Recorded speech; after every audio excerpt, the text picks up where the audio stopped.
Gentlemen, I give you the Galactus popcorn bucket slash Fantastic Four review. I went to go see this movie at Icon Cinema, um, at one of my theaters where I live. I was one of the first people there to get this bucket. The lady was so excited when I went there because she said I was the first person to get this bucket, and I was super excited to get this. The eyes light up, and then you look at these two pieces here, his two earpieces. They disconnect from one another, and then you attach. Well, here, it's better if I show you, but you come take a look at this. This this whole piece can come out, and they were separate when you first open uh, this Galactus popcorn bucket, and you attach them, and then at underneath uh, underneath right here where my hand is, underneath there's a little plastic piece that you're gonna have to pull out, and it then makes uh, Galactus's eyes light up. So when I press this here, look at that. That is cool, huh? That is dope. Bro, I don't even I didn't even put popcorn in this bucket, right? Because I didn't want to ruin the bucket itself. Um I just felt like if I put butter in this thing, there was a hole at the bottom of this, and I felt like if I put butter in this thing, it would have ended up just dripping out and just making a big mess.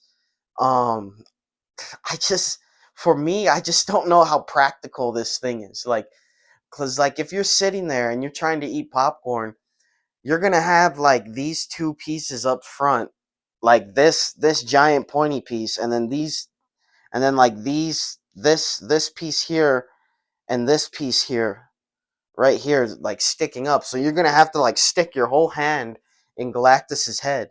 Um, but I just wanted to show you guys this. I thought this was really cool. I picked this up when I seen Fantastic Four. Overall, I'm gonna give this Fantastic Four movie a rating. Uh, I'd say a 10 out of 10. For me personally, I think it's a 10 out of 10. I think they did everything right.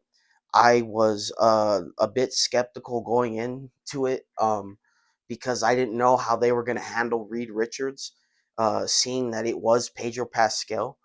And everyone wanted John Krasinski, but I guess he didn't want to do it. Um, I also heard that there were rumors that there were possibly other actors who were up for the role way before Pedro Pascal, but they refused it for some reason. It is what it is. We now have Pedro Pascal as Mr. Fantastic. Um, I enjoyed my time with this film. I think they showed each and every one of their powers well and with respect. I didn't stick around for the second end credits scene. I think there was a second one, but I did see the first one with Doctor Doom, where he appears in the Baxter building, and he is showing up looking at Franklin with his mask off.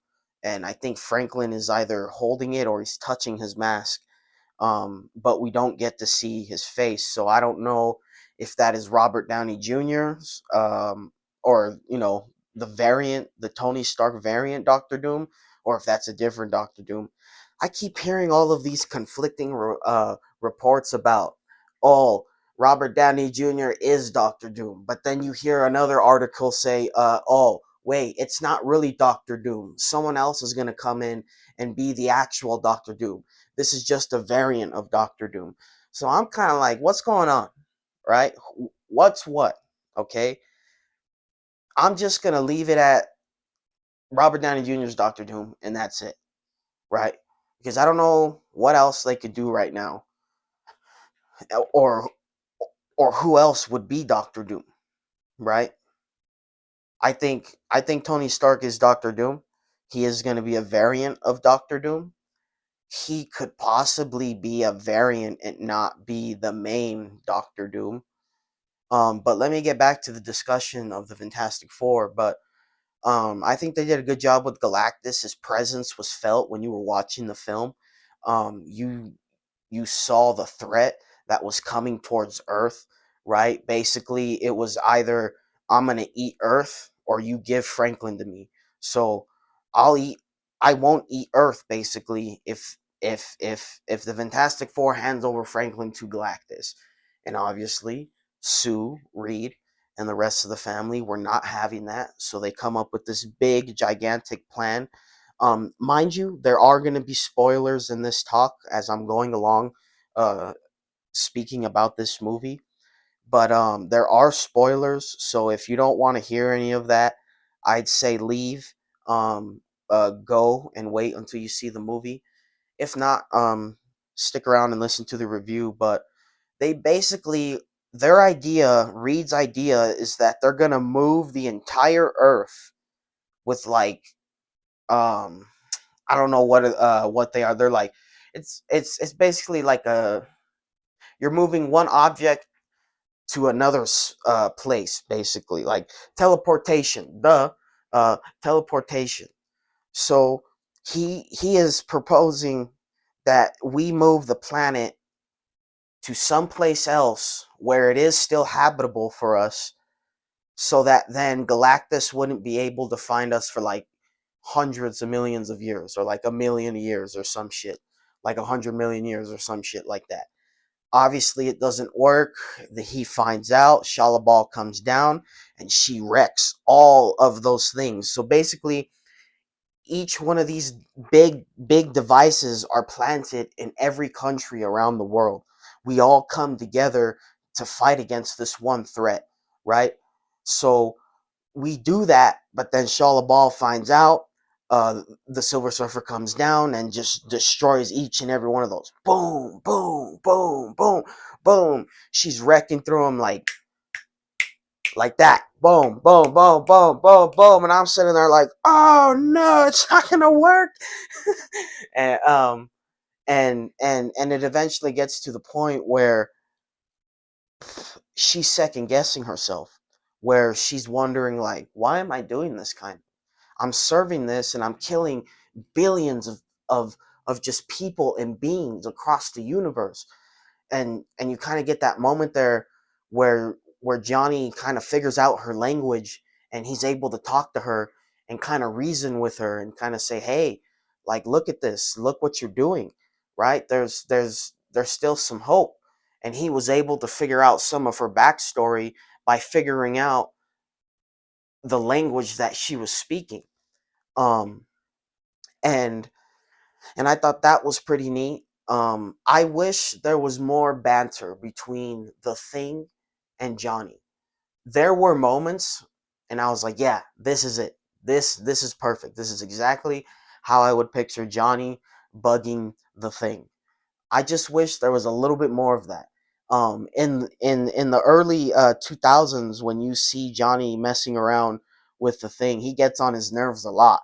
He's always like telling him to shut up, this and that. And I wanted to see just a little bit more of that. But other than that, they did a phenomenal job with both characters. I think the I think everybody was worried that Johnny wasn't gonna be this ladies' man type of character, that he wasn't going to be that type of guy, but in my opinion he was. I think he was. They didn't need to go any harder than they did.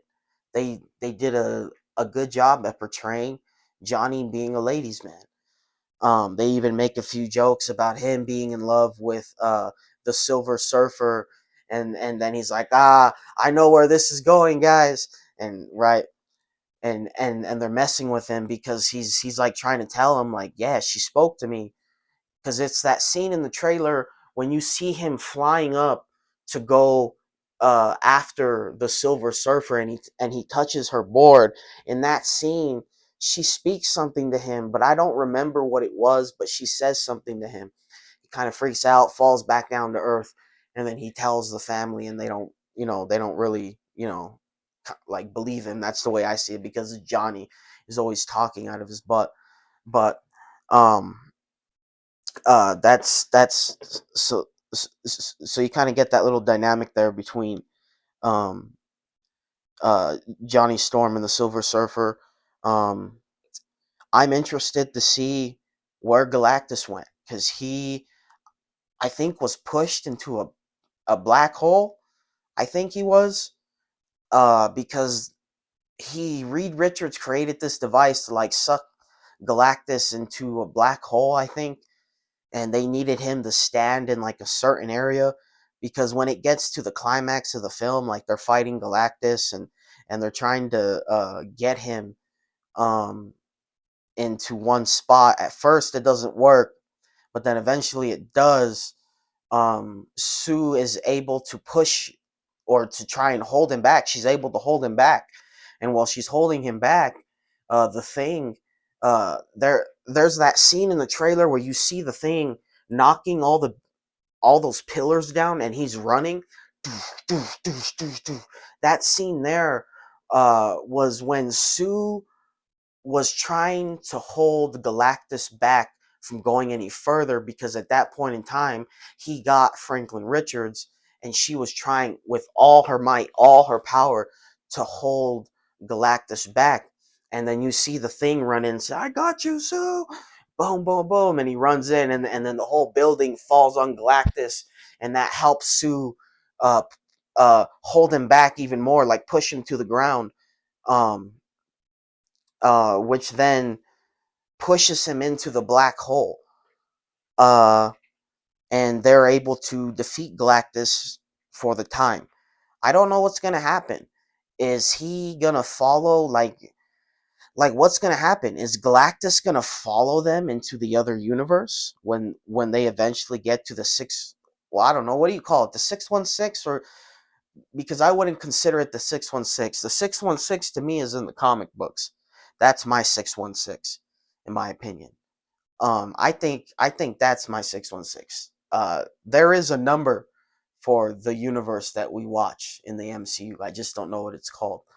But when they do get to that universe, is Galactus going to follow? And if so, what's going to happen to the Fantastic Four's world?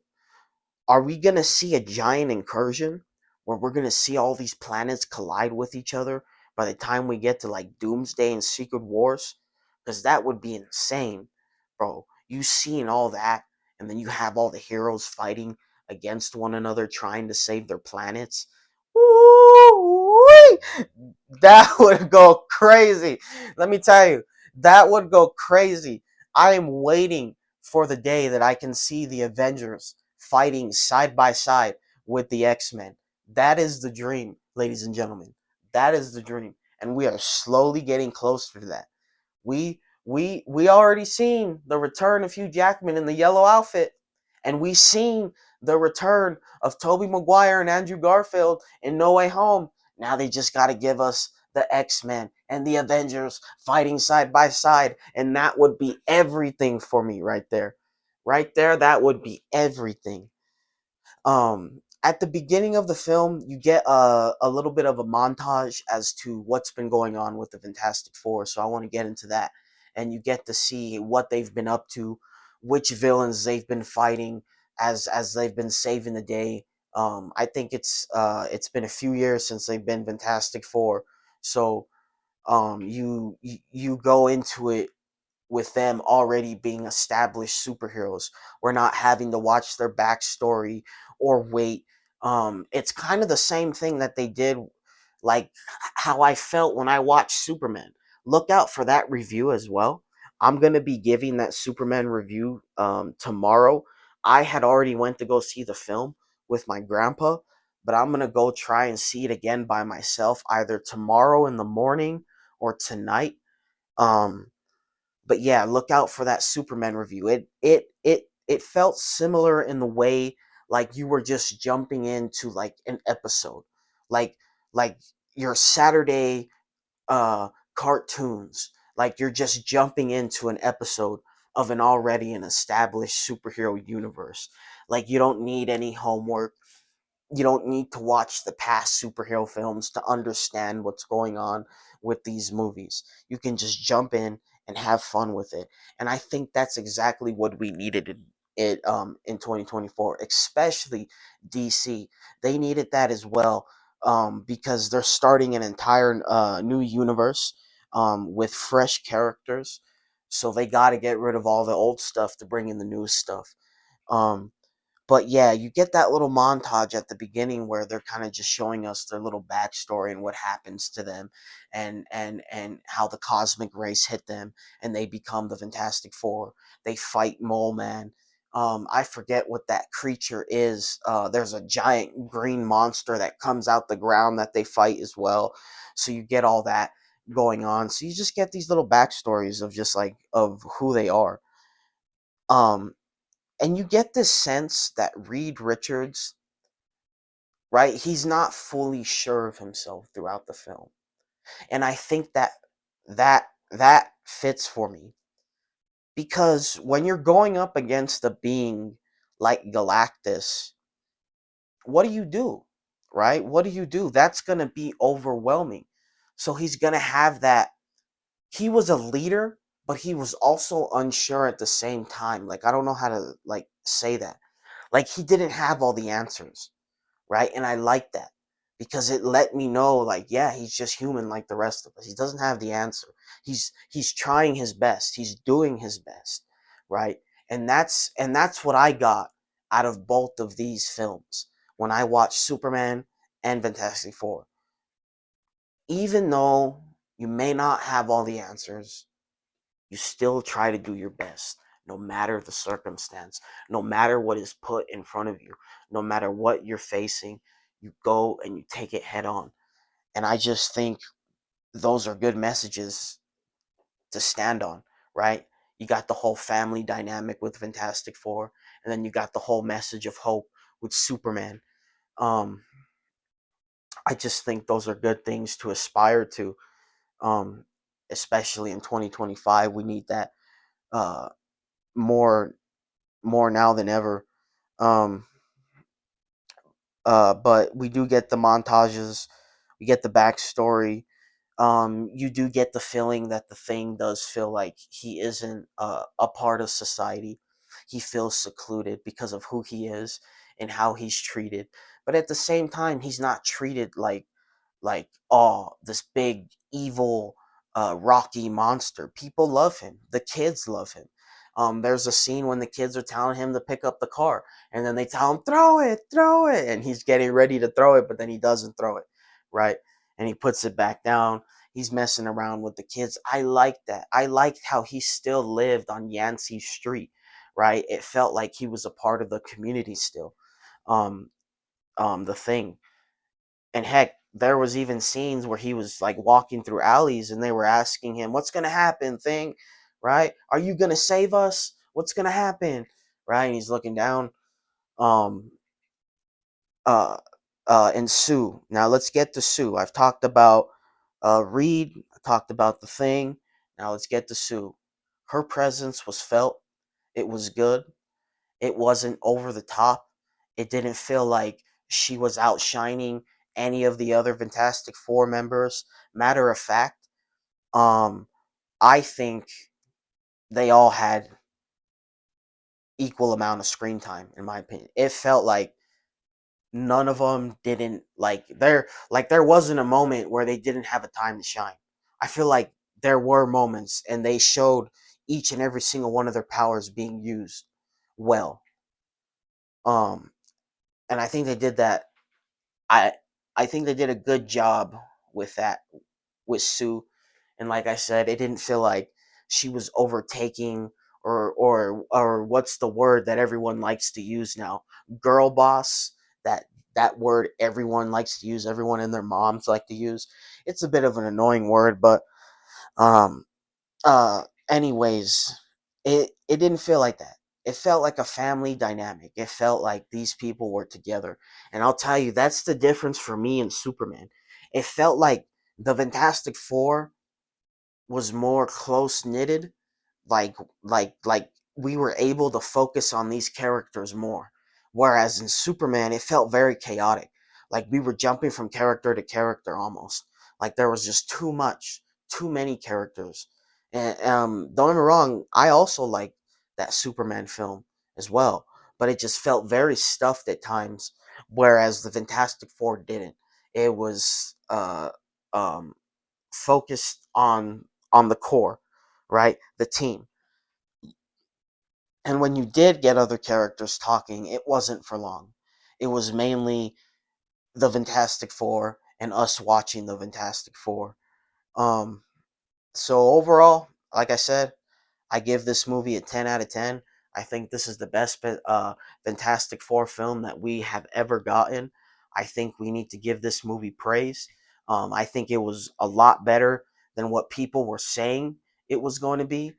Um, uh, I just hope that this film does good enough that we can get more of the Fantastic Four in the future. Heck, maybe nah, they wouldn't do that. They wouldn't do that. They wouldn't give us movies and then turn them into a TV show. That was my idea, is that you make a few movies with the Fantastic Four and then you can then turn them into like an episodic thing. But I'm pretty sure these actors don't want to be playing these characters for the rest of their lives. They want to be in other roles in other movies. So there's that. Um uh what else? Herbie? Oh, let's not forget about Herbie. Herbie was dope as well. Herbie was protecting Franklin Richards. He tried to hold his own, right? There was a scene where Herbie was left with the baby and Galactus is looking in with his one eyeball, looking in like that into the window. And then boom, he just breaks through and grabs the baby. And if I'm not mistaken from what I've heard, the same voice actor that did, I don't know if it was C3PO or if it was R2. I'm going to say it was R2D2. That it was the same voice actor who did R2D2 who's doing Herbie. Ow, I could be completely wrong, ladies and gentlemen. So don't take me on my word. Okay? That's just what I heard. Okay? Off the internet and off of watching other people's YouTube videos. That's just what I heard. So don't take me, okay? Wait. Okay? That's all I'm saying. But um, if you want to look in the inside of this real quick, this is how deep it goes. You can put your whole hand in there. Like, look at that. Like, that's pretty far. There's a lot of popcorn that you can put in this bad boy. Um, if you really want to put some popcorn in this thing, but me personally, I'm gonna be having this thing displayed with the rest of my popcorn buckets that I have. I don't. This is probably the best popcorn bucket that I have ever gotten. Every other popcorn bucket has either been metal or plastic. Like this Thunderbolts one here. Like, I thought this Thunderbolts one here was pretty neat. This one was neat. Take a look at this one real quick. You get this here. Here, let me see.